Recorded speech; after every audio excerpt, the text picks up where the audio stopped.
Good afternoon, Radhe Radhe বন্ধুরা। আমরা এসে গেছি রাধারানীর সংসারে। গোপাল সোনাকে তোমাদের দর্শন করো, রাই কিশোরীকে দর্শন করো, বৃন্দাবনের রাধা রমনলালকে দর্শন করো, চরণ দর্শন করো ভগবানের।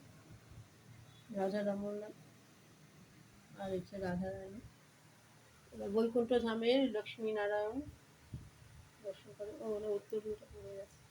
আচ্ছা, ঋষিগণে ভগবান, নবদ্বীপের চৈতন্য মহাপ্রভু, বিষ্ণুপ্রিয়া দেবী ঠাকুরানী, গৌর বিষ্ণুপ্রিয়া দেবী, আর পুরীধামে জগন্নাথ দেব, বলভদ্র, সুভদ্রা দেবী ঠাকুরানী আর সুদর্শন দেব। এবার আমরা ভোগ দর্শন করি ভগবানের। আজকে বর্ষায় খিচুড়ি করবো ভেবেছিলাম, কিন্তু খিচুড়ি সম্ভবত আগামীকাল হতে পারে। ঘি, এই যে এখানে ঘি দেখো, ঘি, লবণ, আর এখানে কাঁচা লঙ্কা, এখানেও ঘি দেওয়া আছে। আর এটা হচ্ছে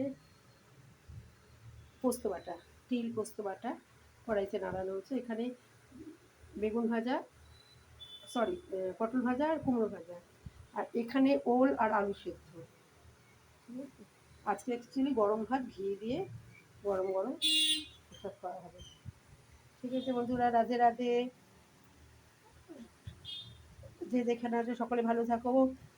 যারা যারা ভগবানের ভোগ দর্শন করছি, ভগবান প্রত্যেকে যেন সপরিবারে খুব ভালো থাকে,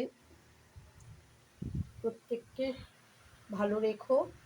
আর ভগবানের তোমার চরণে, সকলেরকে তোমার চরণে ভক্তি দিও। রাধে রাধে। সবাই কমেন্ট বক্সে ভগবানের উদ্দেশ্যে রাধে রাধে লিখতে পারো, যা যা মন চায় ভগবানকে নিবেদন করতে পারো। রাধে রাধে।